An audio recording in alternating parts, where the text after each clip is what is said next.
Good morning, everyone. So I would like to call my co-instructors. The first talk is by Dr. Shachi Vachasundar, Dr. Pallavi Sarate, Dr. Ashish Jain, and Dr. Amruta Kumbar.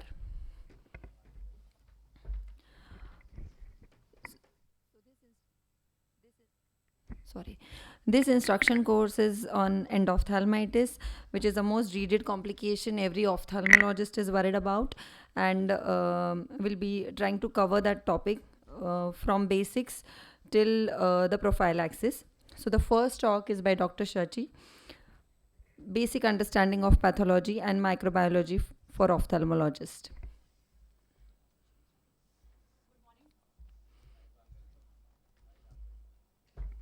Good morning to all.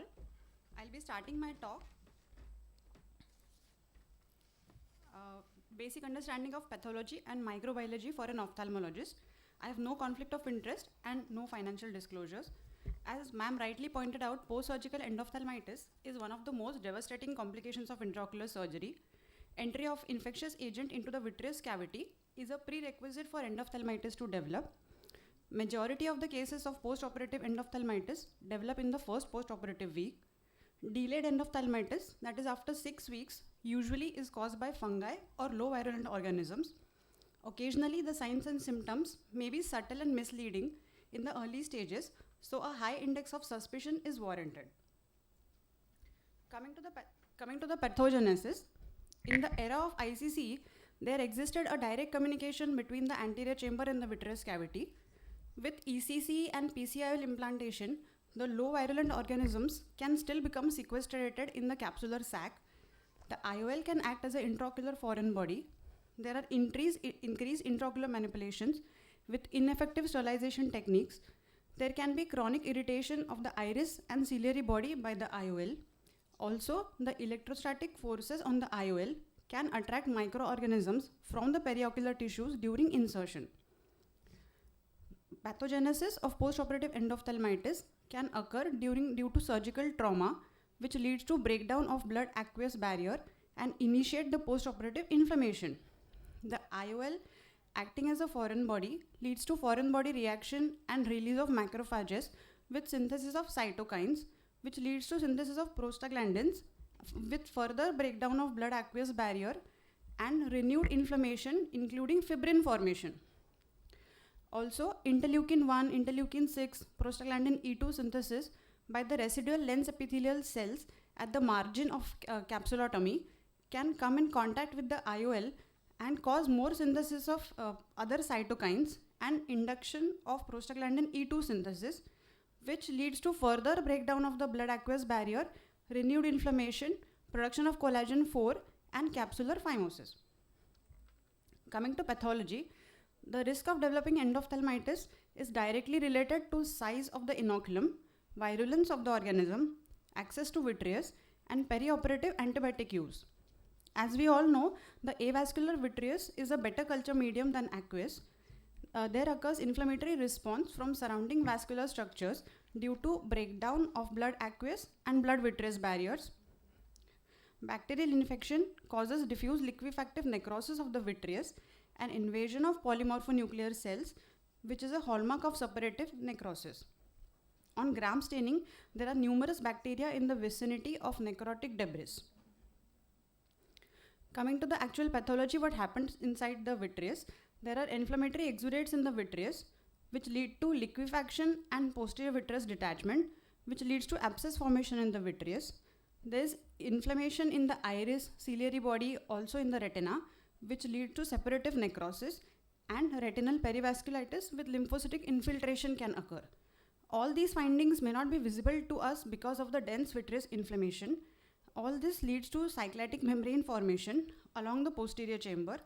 That membrane contracts, causing traction on the ciliary body, which leads to ciliochoroidal detachment that can cause hypotony, and inevitable phthisis may occur in untreated cases. So the microbiology is very important. Acute post-operative endophthalmitis following cataract surgery is most commonly caused by coagulase-negative staphylococci in around 70% of the cases.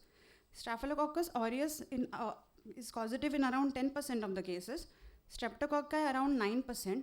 Gram-negative bacteria in around 6% cases. And other gram-positive bacteria and enterococcus around for the least amount of cases. This data was supported by the Evs study. Coming to most common pathogen causing, most common organism responsible for intraocular surgical endophthalmitis, post-cataract surgery is coagulase-negative staphylococci, that is staph epidermidis. After intravitreal injections, it could be coagulase-negative staphylococcus or streptococci. In post-traumatic endophthalmitis, either coagulase-negative staphylococci, bacillus, streptococci, gram-negative bacilli, and rarely fungi may be responsible. Endogenous endophthalmitis is most commonly caused by Klebsiella pneumoniae, Staph aureus, Streptococci, and Candida. In bleb-related or glaucoma filtering surgery-related, either Streptococci or Haemophilus influenzae are associated. Post-keratoplasty, Candida can cause endophthalmitis. When the gram-negative organisms are responsible in post-surgical case, post-cataract cases, usually the most commonest organism is Pseudomonas, followed by Proteus, Haemophilus influenzae, Klebsiella pneumoniae, E. coli, and Enterobacter species. Role of microbiology laboratory. A clinical diagnosis of infectious endophthalmitis constitutes a medical emergency. Lab should guide us in the selection of the most appropriate antimicrobial therapy. Standard microbiological procedures include smear preparation for specific stains, followed by direct plate inoculation of selected culture media. Both aqueous and vitreous cultures are recommended in endophthalmitis. Sensitivity of the culture, vitreous is more important than aqueous alone. The culture sensitivity of the vitrectomy cassette fluid passed through a millipore filter is higher than vitreous biopsy obtained by a needle and syringe. So after we obtain the specimen, we usually subject it to gram staining, acid-fast staining, and KOH mount. So in gram staining, usually the gram-positive bacteria occur purple in color as opposed to the gram-negative, which are pink in color. And acid-fast bacteria also appear purple in color. Non-acid-fast are blue in color. And KOH mount is just a preparation on a slide viewed under a high magnification microscope for identification of fungal hyphae. Common culture media usually employed are blood agar for bacteria and fungi, chocolate agar for aerobic organisms, Sabaroth dextrose agar for fungi, thioglycolate broth is usually used for anaerobic organisms, and brain heart infusion media is employed for fastidious fungi. All the culture media should be kept for at least 2 weeks before labeling it as a negative or no growth. There have been recent advances in diagnostic method which may offer earlier and more accurate identification of common organisms. Those include PCR, DNA microarrays, multi-TOF mass spectrometry, and PNA FISH. To summarize, post-cataract surgery endophthalmitis most commonly occurs in the first post-operative week. The commensals of the skin and conjunctiva, that is coagulase-negative staph, propionibacterium, and cornybacteria are the most commonly involved. Ocular surface and skin cannot be completely sterilized by any perioperative antibiotic or antiseptic. The immune system possesses ability to clear a small burden of relatively avirulent microbes as evidenced by the low prevalence of endophthalmitis. Gram staining, AFB, and KOH are a quick guide to initiate treatment. Thank you for your patient hearing. We will try to stick to our time. It is 7 minutes per talk. The next presentation is by Dr. Pallavi Sarate. Red flags of endophthalmitis, etiology and clinical presentation. She is Shankar Netralaya trained vitreoretina surgeon. Good morning everyone. I'm Dr. Pallavi and today I'll be talking on a very important topic, that is red flags of endophthalmitis, its etiology and presentation. I have no financial interest and I would like to thank AIOS scientific committee for giving me this opportunity. Endophthalmitis. It is the worst nightmare of any ophthalmologist. So we will be covering this topic under etiology, exaggerated inflammation, what is pseudo endophthalmitis, how to differentiate TAS from endophthalmitis, and what is definitive endophthalmitis. So as doctor has already told us what are the causes of endophthalmitis, which are the causative organisms. I'll not go into the details of that, but depending on onset of presentation, it can be divided into fulminant, acute, subacute, and chronic. So more is the virulence of organism, more is the earlier presentation by that organism, and more fulminant is the course. So what could be the source of infection? As we all know, it can be of surface origin like skin, it can be from contaminated instruments, disinfectants. Few years back in a renowned institute, there was a case of cluster endophthalmitis which was caused by topical betadine solution which was put in all the patients. Conjunctival sac lacrimal area is the most commonest causative agent. Objects or materials like gloves, surgical instruments which are contaminated, that can also cause endophthalmitis. Thus, any patient presenting with pain, reaction, or decreased vision in early postoperative period should increase suspicion of endophthalmitis. Many times we see increased or exaggerated inflammation on first postoperative day, like increased cells, flare, or there can be presence of fibrin. However, there is no vitreous involvement in that. So we all know what was the surgical course in that patient. So whether there was increased surgical time, whether there was tissue involvement or iris touch was there. So you know that there was some problem, and that is why this could be the reason for exaggerated inflammation.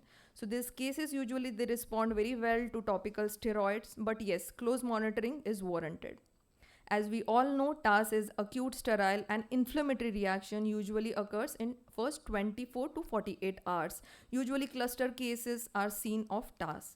It is very important to differentiate between TAS and early endophthalmitis because both of them have almost similar presentation. So we can see limbus to limbus corneal edema, presence of hypopyon, presence of increased cells. Hypopyon is usually whitish in color because this is just inflammatory agent. So most important differentiating factor between TAS and endophthalmitis is involvement of vitreous. In endophthalmitis, there would be involvement of vitreous, and in TAS, you will never ever get involvement of vitreous. So that is the most important thing to keep in mind. Thus, TAS will respond beautifully to topical steroids. Maybe if pressure is high, you will require anti-glaucoma agent, cycloplegics, increase antibiotics if you want. And as I told before, close monitoring is warranted. So maybe you can ask the patient to sit in the OPD for a few hours, increase topicals, and see how he's responding. So if reaction is decreasing, you know that there is nothing to worry. However, if you see patient in the morning and you call him after a few hours and you see that reaction has increased, then definitely it can be endophthalmitis, so that you can start your treatment earlier. Thus, if patient presents immediately on first or post-operative day, then you have to differentiate between TAS and early endoff. However, if patient was perfectly fine post-operatively and after a few days he comes with decreased vision, pain, etc., then definitely there should be increased suspicion of endophthalmitis. Sometimes patients come with increased reaction like increased cells, flare, there is presence of hypopyon, and in addition to that, there is so much of fibrin in the pupillary area that it is very difficult to see vitreous in such cases. So how do you know that whether vitreous is involved or not? Even if you do ultrasound in initial stages, before the exudation actually forms, it's very difficult to get echoes on ultrasound. So what it is exactly? So that is a case of presumptive endophthalmitis. You don't know what it is exactly. So as I told before, close monitoring is very important, and now the question comes whether to inject or to wait. It is always better to inject earlier than to wait. So when patients come with pain, lid edema, presence of hypopyon and vitreous exudation, then you know that it is endophthalmitis. In such patients, always look at the wound margins. Is there any kind of exudation, or is there any fibrin extending from the wound towards the pupillary area? How is the vitreous reaction? What is the color of the hypopyon? So in bacterial endophthalmitis, it would be a yellow colored hypopyon. How is the wound margin? There would be presence of corneal edema, how much is the pressure. There would be exudations in the pupillary area. Definite hypopyon would be there. There would be absent red glow. Sometimes you would be actually able to see exudation from the pupillary area. There would be loss of vitreous details would not be seen. So whenever vitreous is not seen or you cannot see retinal details, then ultrasound is warranted. So as I told you before, early stages ultrasound may not show any signs, but later on you have to see signs like presence of membrane echoes or moderate reflective echoes. How is the retinal coral thickening? Is there any presence of T sign which is suggestive of worsening? So ultrasound does not only help in diagnosis but also in monitoring in such cases. Also, not to forget, not all cases are endophthalmitis. There is a term that is pseudo-endophthalmitis, such as retained lens matter, whenever there was old vitreous hemorrhage or presence of IVTA deposits. I had one patient who had presented around 1.5 months post-operatively operated somewhere else, and I saw some exudates, and first thing which came in mind was whether it is endophthalmitis. But on detailed questioning, she told that she was a case of chronic uveitis and she was under treatment. So that was an interesting thing. Thus, any post-operative patient presenting with hypopyon along with vitreous exudation should increase suspicion of endophthalmitis. Always take patients into confidence, discuss with the relatives, especially in private practice. Use of words is very, very important. Don't call these patients along with other patients. Give them separate time, call them early. You have to be empathetic with these patients. Thus, detailed clinical examination along with investigations such as ultrasound and microbiology like AC tapping or vitreous culture will confirm the diagnosis. Now, why it is important to diagnose it early and start treatment early? As I told, why it is always better to err on the side of infection? So it is because of virulence of the organisms. So more highly virulent organisms such as Staphylococcus or Pseudomonas aeruginosa will have endotoxin inflammatory reaction, and just in initial few hours it will have lot of exudation of endotoxin cytokine reaction, and thus there will be melting of cornea or retinal involvement. Thus, even after treatment, improvement in vision would be compromised. Thus, initial first 3 hours, there occurs 10-fold increase in the multiplication. That is why early treatment is important. The take-home message is endophthalmitis in any clinical presentation should be considered as ophthalmic emergency, and immediate treatment should be started. From clinical signs, you should arise high index of suspicion, and whenever in doubt, always err on the side of infection and start treatment early. Timely diagnosis and immediate treatment will definitely improve visual prognosis in such patient, and tailored approach is required in each and every patient. Thank you so much. Thank you, Dr. Pallavi, for a detailed explanation. The next talk is by Dr. Ashish Jain on intravitreal antibiotics, when and what. He has done his VR fellowship from Grant Medical College and is now doing VR private practice. Good morning, everyone. So I'll be giving a talk on intravitreal injections.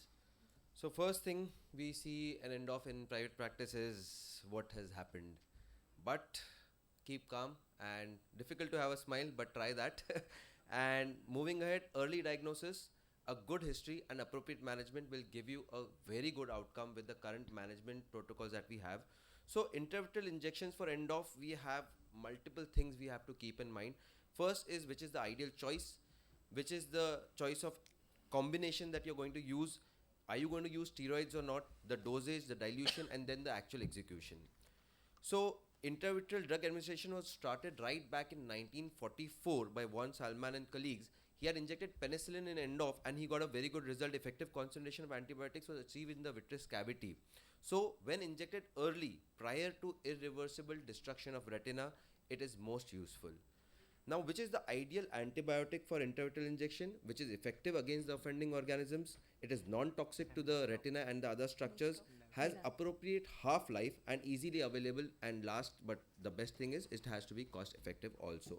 So the most common choice of antibiotics that we use, most common infections is for gram-positive organisms. Vancomycin becomes the first choice of antibiotic, and for coverage of gram-negative organisms, we use mainly Ceftazidim.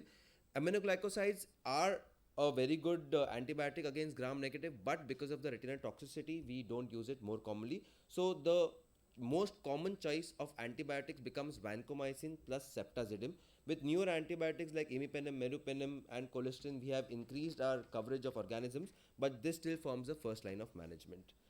Modification can be done according to the culture report. Once the organism has come and is not responding to the routine antibiotics, then we can change the antibiotic according to the clinical response. If after the first intravitreal you're not getting the sufficient response, then you can change. A repeat intravitreal injection should be done ideally after 48 hours of the first injection, and if the repeat culture is positive, and single antibiotic depending upon the sensitivity patterns. Usually after 2 intravitreal antibiotics and not sufficient response, you should move ahead with a vitrectomy rather than going for the third intravitreal injection. Intravitreal corticosteroid, it helps in reducing the inflammation, reducing the toxic endotoxins of the offending organisms, and helps in increasing the outcome and a good visual outcome. So it is to be avoided in fungal etiology because it will increase the pathology more than helping us. And definitely, if there is not a doubt of fungal, then you should avoid. Otherwise, always steroid should be used. It is definitely helpful in giving intravitreal corticosteroids. Coming to the dosage and preparation, the most commonly used vancomycin. It comes in 500 mg and 1 gram. So depending upon the dose of the vial, you have to choose. Inject 5 ml of distilled water, take 0.1 ml, dilute it with 0.9 distilled water, and give 0.1 ml of the antibiotic. This forms 1 mg of vancomycin in 0.1 ml. The second is Ceftazidim. It comes in 250 milligram vial powder. We take 5 ml. The same protocol is followed, 0.1 and diluted to 0.2, and this gives around 2.5 mg. The dose is 2.25, but we give around 2.5 mg in 0.1 ml. And this can be also diluted with decadron, that is dexamethasone, so that we also give 400 microgram for dexa along with Ceftazidim. Amikacin can also be used, but generally not preferred over Ceftazidim. And Ampho-B is to be used when we are suspecting a fungal pathology. So Ampho-B comes in a 50 milligram powder form. You dilute it with 10 ml of distilled water and then take 0.1 ml and dilute it twice with 0.9 ml of distilled water to get the desired concentration. So this is how the trolley should look like. The antibiotic of choice, we have 2 antibiotics. You should keep sufficient antibiotic around 1.5 to 2 ml, because while changing the needle to a 30 gauge needle, the hub will take away some 0.5 ml of the antibiotic. So make sure you have around 2 ml of sufficient antibiotic and then change the needle so that 0.1 ml is left. And 1 ml syringe for the AC tap along with few cotton buds and a caliper. So the administration technique is simple. A sterile environment is used with a lot of paracaine, topical anesthetics to be used. You can do a AC tap first, or you can do a first intravitreal antibiotic and then take a AC tap after the pressure is raised. Going with the inferotemporal area around 3.5 mm behind the limbus, and given in the mid-vitreous cavity, the bevel should be facing away from the macula. Inject drop by drop. And we can also use the same needle for injecting multiple antibiotics. Although if we are using Vanco and Cefta, there are chances of precipitation. So preferably over different sites we can inject. So this is a video where we can see the caliper being marked at 3.5 mm behind the limbus. And then moving with a 30 gauge needle, we take it at the directly a stab incision. You have to stabilize the injection with one hand, and with the other hand you can just push the piston to inject 0.1 ml of the antibiotic.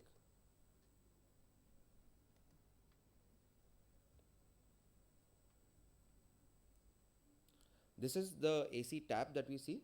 So after the injection, we just have to take 1 ml syringe with a 30 gauge needle or a 26 gauge needle, and then go obliquely into the cornea and gently aspirate around 0.1 ml of fluid, and make sure the AC will flatten out, but it's still formed. So this is the AC tap that we are doing.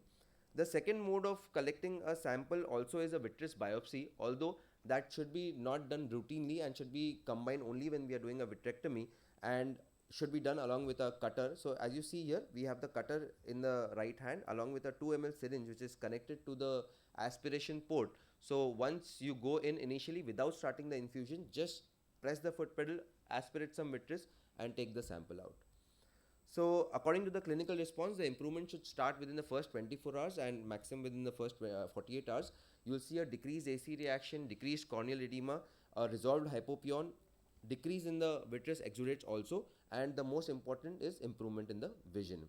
So repeat intravitreal in 48 hours if there is no clinical response, and if microbiology, if the gram stain or KOH is showing you any particular organism, then go with that. Or if you feel that there is no response. Drug toxicity, as I told you, macular ischemia is seen with aminoglycosides, so should be avoided. Fungal endophthalmitis doesn't have a very good overall prognosis, and antifungal agents should be used carefully. Amphobi and voriconazole are the most commonly used antibiotics. Multi-drug resistant microbes have recently emerged, and we are seeing a lot of microbes which are very much resistant to almost all the available antibiotics. One similar case report presented by Dr. Preetham Sawant showed it being sensitive to colistin and gave beautiful outcomes with colistin intravitreal antibiotics. So customized intravitreal cocktail has to be given for each patient depending upon the culture report and microbiology report. Thank you.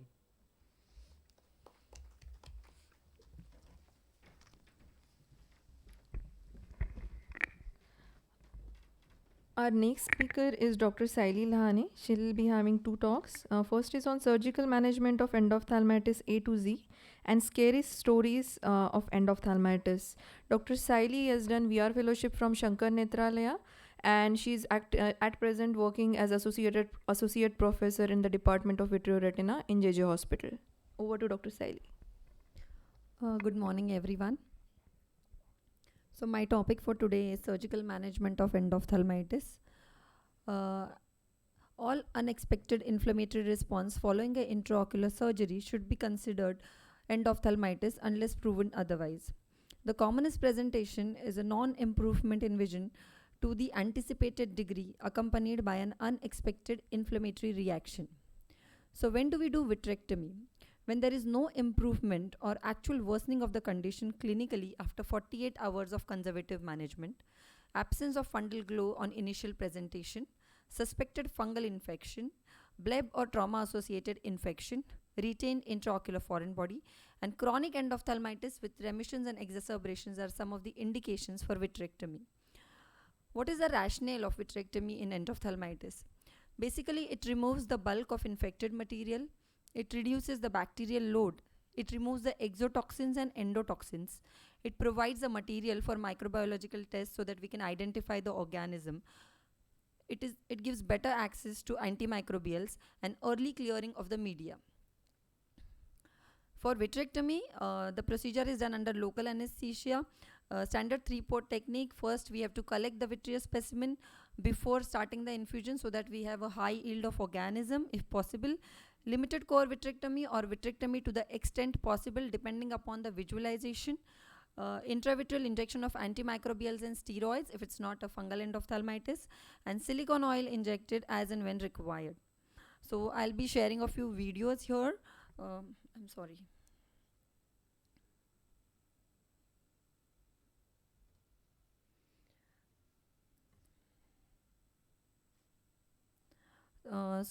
Here this is a case of endophthalmitis where I'm doing vitrectomy. You can see the vitreous exudates. The view is very hazy, and you have to do vitrectomy as and whatever extent possible. In every case, you may not be able to induce a posterior vitreous detachment in endophthalmitis because the retina is edematous, and many a times the vitreous is very much adhered, and there are chances that you may develop retinal tears. So in such cases, we have to avoid pulling the vitreous from the retina, be very careful and patient, and do vitrectomy to the extent possible. As you can see, there are a lot of hemorrhages on the retina, so there is retinal involvement. This is fluid gas exchange being done, and whenever there is involvement of retina in an endophthalmitis patient and the endophthalmitis is severe, we usually prefer to inject silicone oil in these patients, and we have seen over the years that the results are much better. We don't need, many a times we don't need any re-injections, or we don't need any re-surgeries when we use silicone oil in such patients. So in this patient also I have injected silicone oil because the retina was quite involved. This is one more case where the anterior segment reaction is much more compared to the earlier patient. And first and foremost is see if the wound is healthy or not, and if the wound has any gape, then it has to be sutured. In any endophthalmitis surgery, make sure that all the wounds are sutured well, because that's usually the entry site from where the infection has entered. And then we have to clear the anterior chamber, remove all the fibrin with the help of cutter or with the help of syringes for aspiration. And you can see that the posterior segment is not very bad in this patient. The way the retina looks quite okay, it's quite healthy compared to the kind of anterior segment reaction this patient had. So here, after doing vitrectomy, I have just done fluid gas exchange and not injected silicone oil, and the patient has done well post-operatively. So this is the fluid gas exchange being done.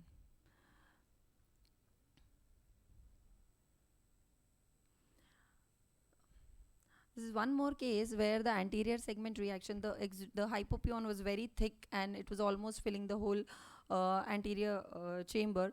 And sometimes you feel that in such cases you may not be able to see anything, the cornea is very bad.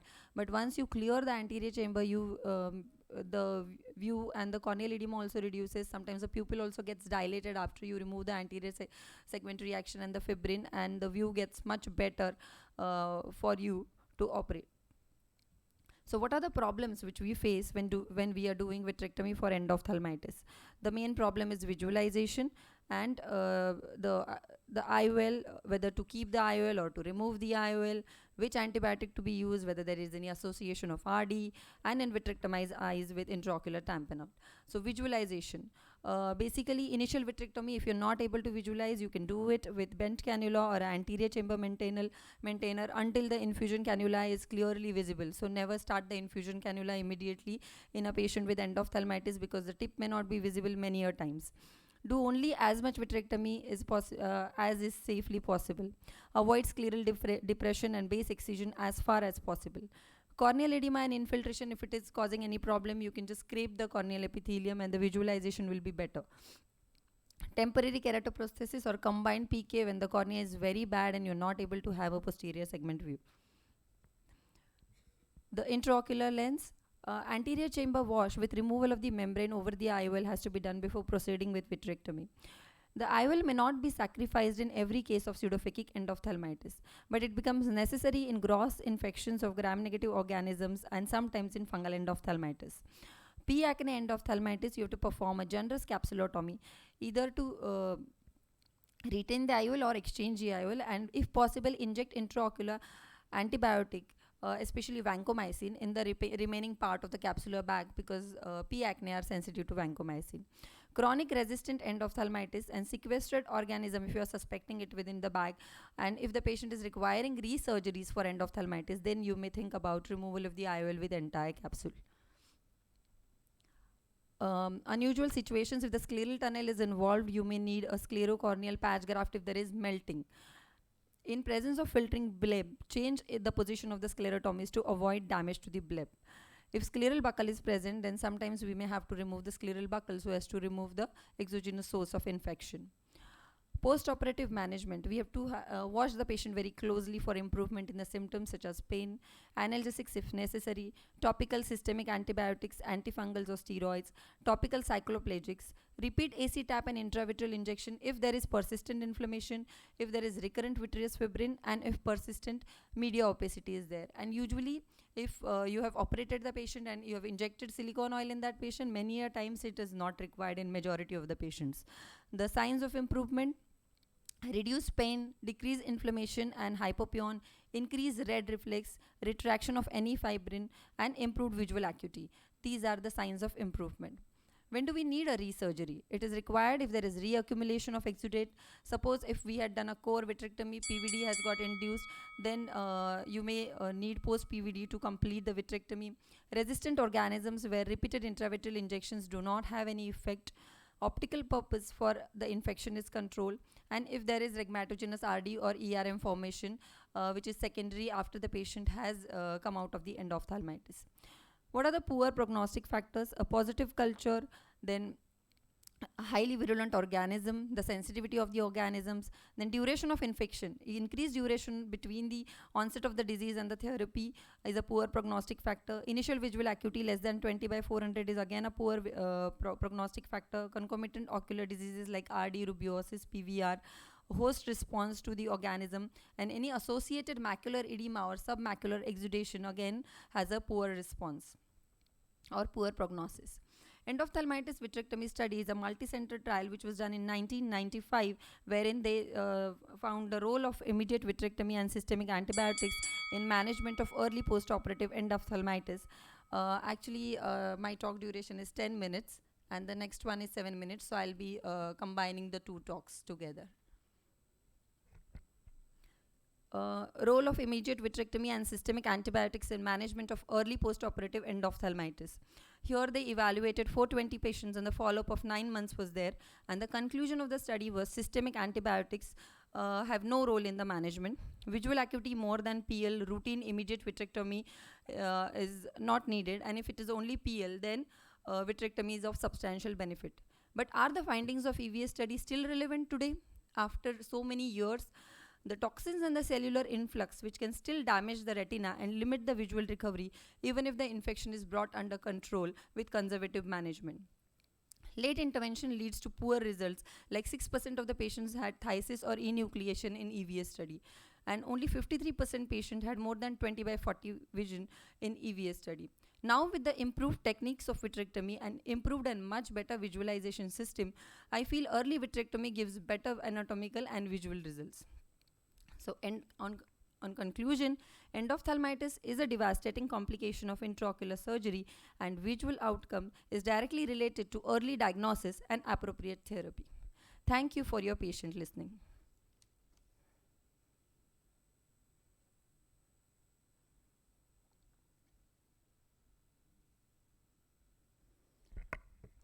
So my second presentation is scary stories and interesting cases of and cluster endophthalmitis. So I have just narrated few incidences which have been investigated by our institute, and what were the mistakes because of which these cluster cases of endophthalmitis have happened. So endophthalmitis, as everybody is telling, it is one of the most dreaded complication of intraocular surgery. It is a nightmare to anterior segment surgeon, but a stitch in time saves 9. We do not learn from experience, but we learn from reflecting on our experience. And let me share our experience through various incidences the institute had inspected. So in the incidence 1, we had 39 patients out of 62 cataracts done, developed endophthalmitis, and rest 23 were normal. OT swabs were negative, all surgical instruments were sterilized, surgical techniques were good, patient did not have any infective focus as per pre-op records. Then what was the problem? Same cannula was used for sac syringing of all the 39 patients, and the cultures showed same organism in the vitreous tap and cannula used. Syringe was disposed, so it could not be traced. Incidence 2. 8 out of 8 patients lost vision status post-cataract surgery. OT swabs were negative, except one which was taken from washing area and soap case, and it was found that autoclave technician had the same bacteria harboring which was found from the washing area. Incidence 3. Large corporate hospital in a metro city, 4 out of 4 patients lost vision. What went wrong? A personal phaco machine was used and ophthal OT was not used. Instead, other specialty operation theatre was used for cataract surgery. Incidence 4. 11 patients lost their vision. Sterilized instruments were used. Disposables were used of good quality. It was operated. All cases were operated by one surgeon. So what went wrong?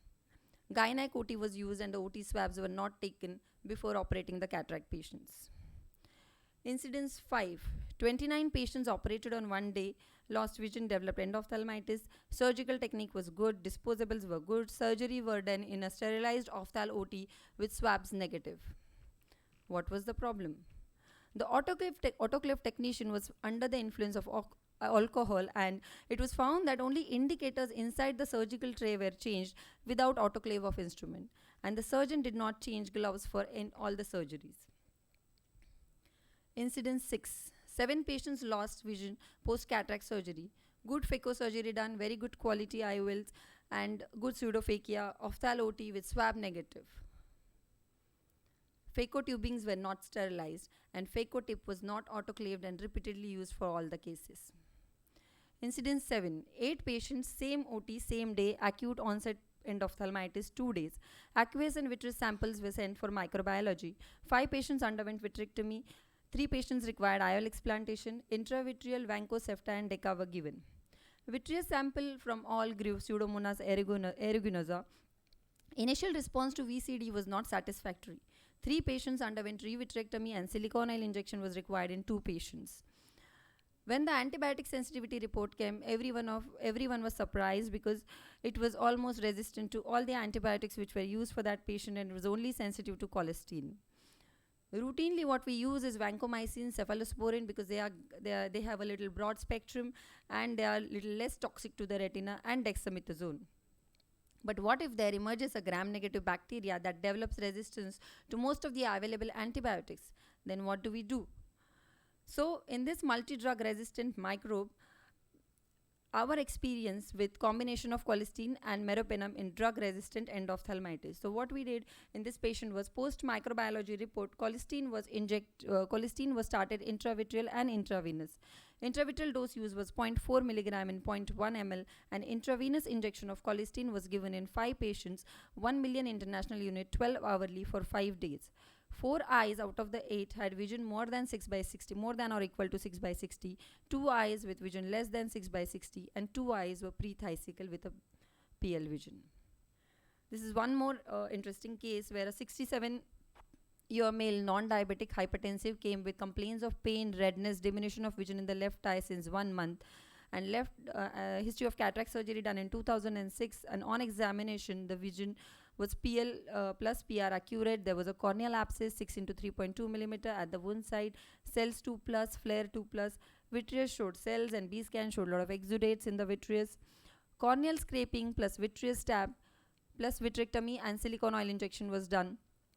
Corneal scraping culture showed Acinetobacter species, which were again resistant to all the antibiotics and were sensitive to colistin only. Fortified eye drops of colistin, 10 mg per ml, 8 ml ringer lactate in 1 million units of colistin was used. The corneal abscess decreased in the size, and the best corrected visual acuity of the patient improved to 6 by 24. Here there is a picture of the patient. So this was the Acinetobacter endophthalmitis. So don't panic if you see cluster endophthalmitis. What you should do, you have to see the patient factor, the sterilization technique, the disposable materials used, the surgeon factor, the operation theatre, the OT records, and the environment of the operation theatre. Involve your colleague, re-evaluate the operation theatre, inform a microbiologist. Fluid and tubing should be sent for microbiological assessments. Sample of conjunctival swabs, and if needed of vitreous and anterior chambers to be sent. Cessation of all the intraocular surgeries in the operation theatre where this cluster endophthalmitis has happened. Report to the hospital governance, clinical governance team. In patient factors, document the patient's surgical risk factors such as vitreous loss or blepharitis. Note on which day of the week, which position in the list the patient was operated. The disposable materials, the audit viscoelastics, intraocular lenses, disposable and non-disposable equipments, get the batch numbers. Do inform your colleagues about the batch number of the disposable devices which were used at your place when you have such incidences. Access efficacy of cleaning and sterilization processes. Arrange for professional assessment of hospital sterilizing service. See if the correct procedures are followed for cleaning and sterilization, especially phaco handpiece. When we spend lakhs on phaco machines, do spend on good quality autoclave machines also. In the operation theatre, send repeat air plate tests and OT swabs. Involve the hospital consultant microbiologist and hospital infection team. Check the theatre records to identify cases from other specialties or potentially infected cases which were operated in adjacent sessions. Nasal and skin swabs from theatre personnel, including surgeons. See the surgeon factors. I'll just rush through my talk. So important do's, when single repeated incidents or cluster cases appear, alert the lead clinician, clinical director, and the medical director. Involve the hospital consultant microbiologist and hospital infection team. Report to National Patient Safety Agency and the Commission for Healthcare Audit and Inspection. Accept the fact that this is an infection and any surgeon can have the same. Do inform the colleagues and take their opinion in decision making. Take a retina consultant opinion as early as possible without delaying. Talk to the patient and their relatives in detail. Explain all the options and treatments needed. You should have your trustworthy hospital person or staff with you when you talk to such patients and relatives. Have a CCTV camera with sound recording, which is many a times beneficial in such scenario. On conclusion, endophthalmitis can occur in anybody's hand. Any ophthalmologist can have endophthalmitis. Pre-operative, intraoperative, and post-operative measures to prevent infection should be the best in the available setup. Quality check and evaluation of the technique, disposables, and OT helps in preventing big disasters. Thank you so much for patient listening.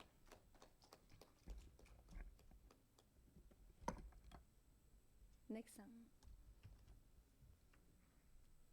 That was a wonderful talk, Dr. SAYALEE.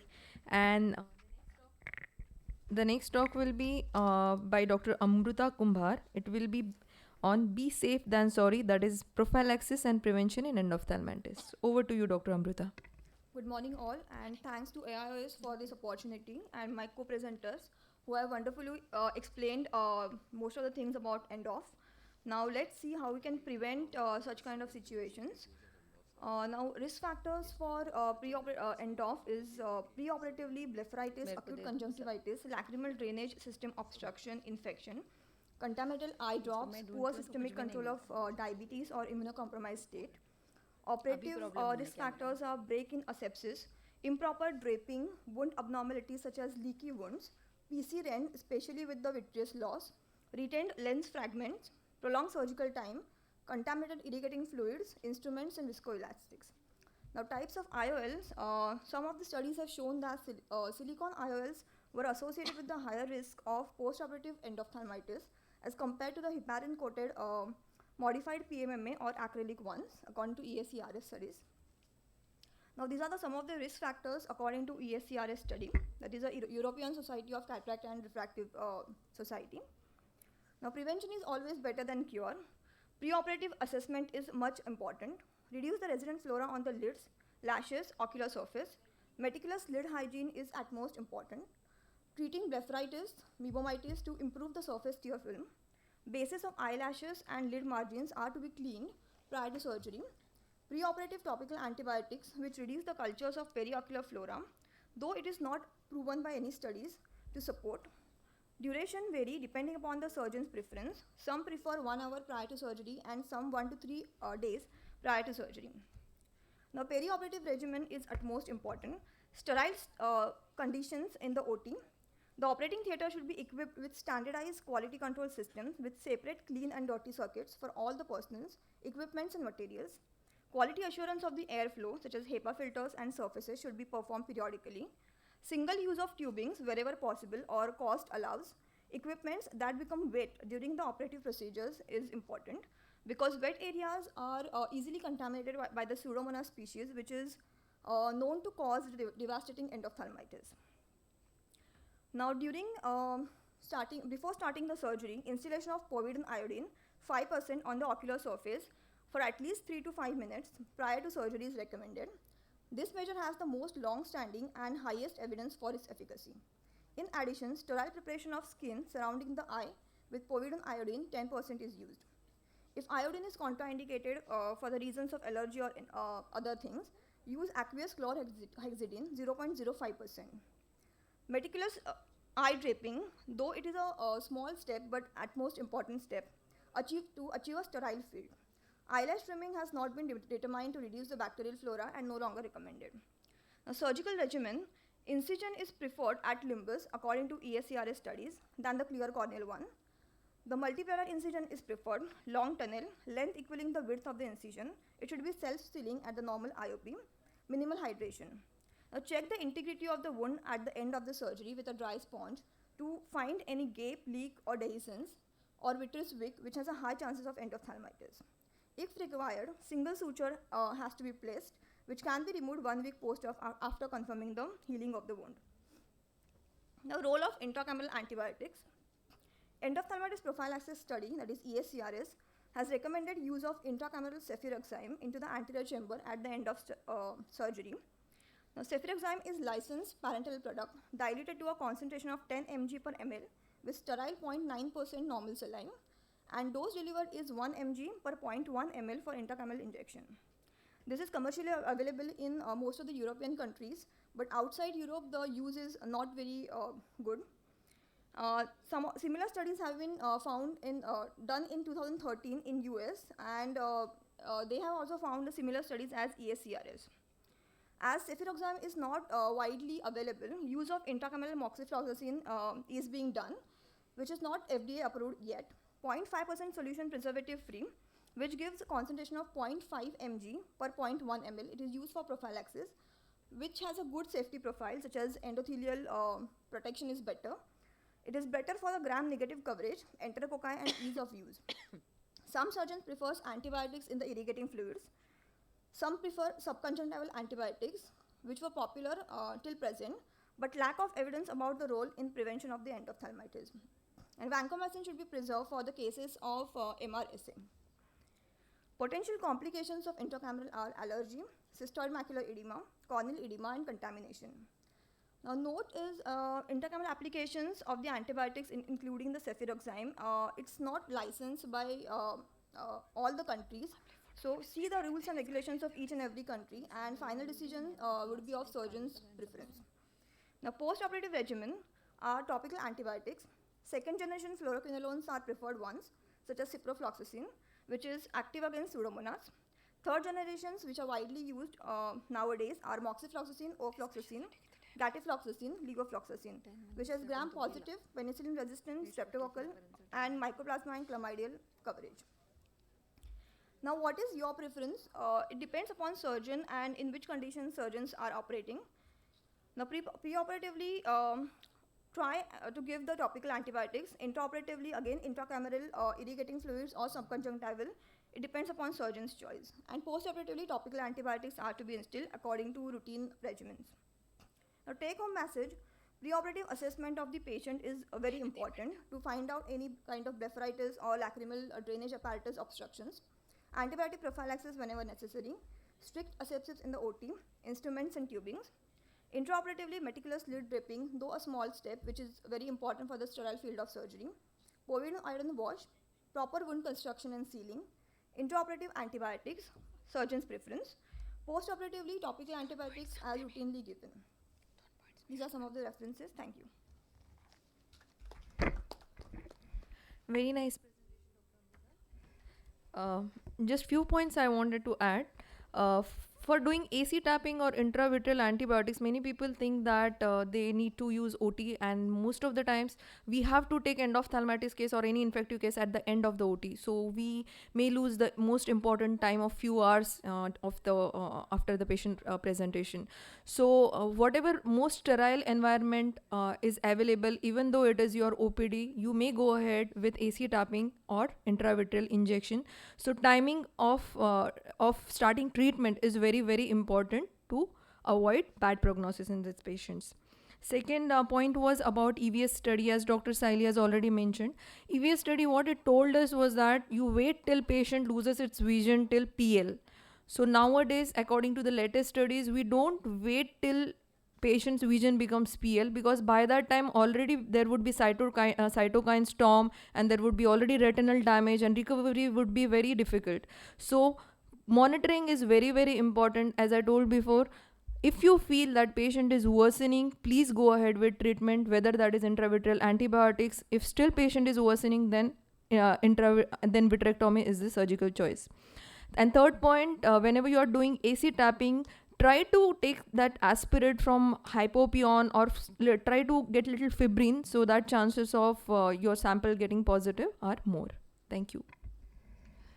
Any questions? We are not left with any time, but 1 or 2 minutes maybe, if anybody has any question. If no question, then we are handing over on .855. One photograph, please.